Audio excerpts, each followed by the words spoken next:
इसी कोर्स में असाइनमेंट बनाते समय हमें जो किन किन बातों का ध्यान रखना है जिससे हमारे असाइनमेंट जो है वो रिजेक्ट ना हो और नंबर भी जो है वो हमारे अच्छे आए। तो आज की वीडियो में बात करेंगे कि जिन स्टूडेंट ने जनवरी 2026 सेशन या जुलाई 2026 सेशन में एडमिशन लेने वाले हैं और वो अपने असाइनमेंट बना रहे हैं, तो असाइनमेंट बनाते समय जो है वो हमको किन किन बातों का ध्यान रखना है जिससे हमारे असाइनमेंट जो है वो रिजेक्ट ना हो और असाइनमेंट में जो हमारे अच्छे स्कोर आ सके। तो कुछ ऐसे पॉइंट है जो मैं आपको बताऊंगा जिसको आपको ध्यान में रखते हुए अपने असाइनमेंट जो वो बनाने हैं। तो सबसे पहले बात करें तो सबसे पहला पॉइंट है आपके जो वो असाइनमेंट सेशन और असाइनमेंट प्रश्न पेपर का। जो भी आपके असाइनमेंट के क्वेश्चन पेपर आते हैं उसका, तो सबसे पहले जो आपको असाइनमेंट के जो भी आपके प्रश्न पत्र होते हैं वो आप देख लेना कि वो लेटेस्ट है या नहीं, मतलब जो भी आप जिस सेशन में आपने एडमिशन लिया है उस सेशन के है या नहीं। जैसे जनवरी 2026 सेशन में आपने एडमिशन लिया है या जुलाई 2026 सेशन में आप एडमिशन लेने वाले हो, तो आप जो भी असाइनमेंट के प्रश्न पत्र डाउनलोड कर रहे हो उसमें आप जो है वो यहाँ पर देख लेना कि वो आपके सेशन के असाइनमेंट है या नहीं। कई बार जो स्टूडेंट लास्ट ईयर में जो असाइनमेंट बना के सबमिट कर देते तो ऐसी कंडीशन में जो असाइनमेंट रिजेक्ट हो जाते, क्योंकि हर साल जो है वो असाइनमेंट के क्वेश्चन पेपर नए आते हैं। सबसे पहले जो वो अपने असाइनमेंट का क्वेश्चन पेपर और अपने असाइनमेंट के सेशन जो वो देख लेना है कि आपने जिस सेशन में एडमिशन लिया है वही सेशन का आपके पास क्वेश्चन पेपर है या नहीं। ठीक है, फिर अगली बात आती है हमारे असाइनमेंट की फाइल की। फाइल कौन सी लेनी है, तो फाइल आपको जो वो गत्ते वाली लेनी है, पेपर वाली लेनी है। उसमें धागे वाली भी ले सकते हो पेपर वाली में, और एक पेपर वाली में जो अंदर क्लिप वाली आती है वो भी ज्यादा महंगी नहीं लेनी है। सिंपल जो है आपको 20-30 रुपए में जो मिलती है धागे वाली वो ले सकते हो, होनी चाहिए पेपर वाली। फिर आता है अगला पॉइंट हमारे कि असाइनमेंट की जो भी हम फाइल बनाते हैं उस फाइल के ऊपर जो हमारा जो है फ्रंट पेज लगता है, तो फ्रंट पेज में जो भी हमारे फ्रंट पेज लगता है वो आपको जो वो उसमें देखना है जो भी डिटेल आप भर रहे हो सही होनी चाहिए। तो फ्रंट पेज भी हमें ऐसा लेना है जिस पर आप जो है अपनी सारी डिटेल लिख सके। ठीक है, फ्रंट पेज जो है मैंने टेलीग्राम पर अपलोड कर दिया है, आप वहाँ से डाउनलोड कर सकते हैं। और कैसे भरना है उसको तो वो भी एक भरा हुआ जो मैंने अपलोड कर दिया है, तो उसको देख कर जो आप जो अपना फ्रंट पेज भर सकते हो। ठीक है, अगला पॉइंट आता है हमारे असाइनमेंट जो है लिखने कैसे। तो असाइनमेंट आपको जो है हैंड रिटन लिखने, मतलब खुद के हाथ से अपने खुद के बनाए हुए असाइनमेंट लिखने हैं, खुद के हाथ से लिखने असाइनमेंट जो है हमारे हैंड रिटन होने चाहिए। प्रिंटेड जो है असाइनमेंट नहीं चलते हैं कि आपने कहीं से जो असाइनमेंट के प्रिंट निकलवा दिए, असाइनमेंट के आंसर के प्रिंट निकलवा दिए, या कंप्यूटराइज आपने जो असाइनमेंट करके उसकी प्रिंट निकलवा के वो लगा दी, तो वो जो आपको नहीं लगानी।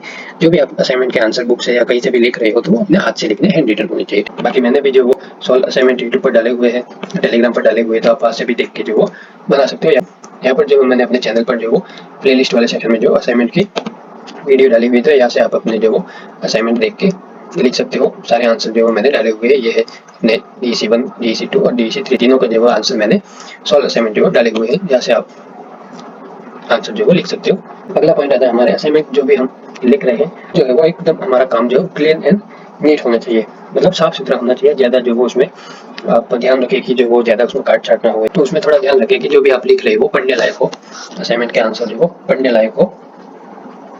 ज्यादा राइटिंग सुंदर नहीं आएगी तो भी चलता है, बस ये इस बात का ध्यान रखना है आपको कि जो आप जो लिख रहे हो वो पढ़ने लायक हो और साफ सुथरा अपना काम करना है। ज्यादा उसमें जो काट छाट नहीं करनी है।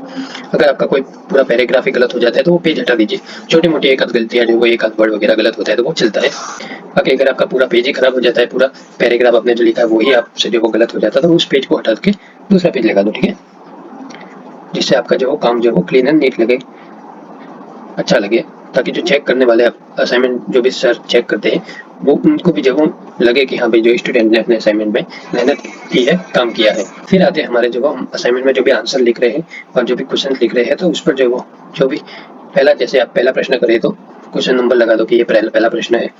इस तरीके से आप जो है अपने क्वेश्चन के नंबर लिखे, ताकि जो वो चेक करने वाले सर को पता चले कि आपने जो वो कौन सा प्रश्न किया है।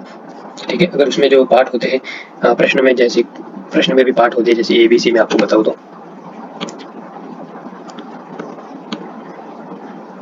जैसे ये दूसरे नंबर का प्रश्न है, तो इसमें भी जो है ये ABC 3 जो है वो पार्ट में हमको आंसर देना है, तो वो भी आप जो है उसको हाईलाइट करो कि ये A वाले का आंसर, ये B वाले का आंसर, ये C वाले का आंसर। ठीक है, तो इस तरीके से। फिर आता है हमारी वर्ड लिमिट।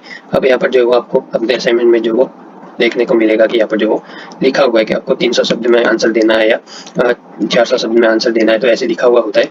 तो आप जो है वो अपना आंसर जो ध्यान रखें कि इन जो है वो शब्द सीमा से कम ना हो, ज्यादा हो तो चलता है, कम ना हो।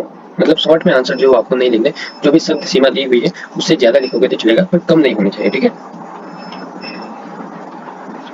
फिर आता है जो अगर आप आंसर जो वो बुक वगैरह से लिखते हो तो उसको जो बुक की लैंग्वेज होती है उसको जो वो डायरेक्ट कॉपी पेस्ट जो है नहीं करनी है। जैसे बुक में लिखा है वैसा का वैसा जो वो आंसर उतार दे, तो ऐसे नहीं करना। आपको जो आंसर बुक में देखना है उसको समझना है, फिर अपने तरीके से अपने लैंग्वेज में अपने स्टाइल में जो वो अपने असाइनमेंट के आंसर लिखने हैं। फिर अगला पॉइंट आता है हमारे डायग्राम और हेडिंग का। अगर आपके असाइनमेंट में जो है वो कहीं कोई चित्र वगैरह बनाने की जरूरत आपको लगता है कि यहाँ पर जो है वो हमें चित्र बनाने की जरूरत है तो बना सकते हो। और बाकी जो है वो हेडिंग वगैरह आपको लगानी है। जो भी प्रश्न करते हो, जैसे ये प्रश्न 1 नंबर कर दिया तो इसके नीचे जो है वो थोड़ी हेडिंग लगा दो। और जो भी खंड लिखते हो कि ये खंड ए का जो आपने असाइनमेंट सॉल्व किया है तो ऊपर खंड ए और उसके नीचे जो है वो उसको हाईलाइट कर दो या हेडिंग लगा दो। फिर आते हैं हमारे असाइनमेंट आंसर के जो पेज होते हैं उन सब पर जो अपना पेज नंबर लगाना। जो भी आप असाइनमेंट के आंसर लिखते हो, जैसे आपके पेज जैसे 30 भर गए या 25 भर गए, उससे ज़्यादा भी भर सकते हैं, 50, 60, 70 जितने भी आपके पेज भरते हैं तो सभी पेज पर जो है वो अपना पेज नंबर लगा दो। 1 नंबर, 2 नंबर, 3 नंबर पर जो वो है पेज नंबर लगाए, जिससे आपको भी जो है वो असाइनमेंट अरेंज करने में आसानी रहेगी। फिर आप जो वो अपने असाइनमेंट पूरी प्रॉपर फाइल तैयार करनी है। तैयार करने के बाद एक बार फिर से आपको जो वो अपनी फाइल देखनी है, कहीं कोई रह तो नहीं गया पॉइंट लिखना, या कहीं अपने जो फ्रंट पेज भरा है उसमें आपकी जानकारी देना कोई बाकी तो नहीं रह गया, आईडी कार्ड वगैरह लगाना भूल तो नहीं गए। तो वो सब आप जो है वो एक बार अपने पूरी असाइनमेंट फाइल रीचेक करें। ये है कुछ जानकारियां जो आपको ध्यान में रखनी है अपने असाइनमेंट बनाते समय, जो वो इन बातों का ध्यान रखना है जिससे आपका असाइनमेंट जो वो रिजेक्ट ना हो।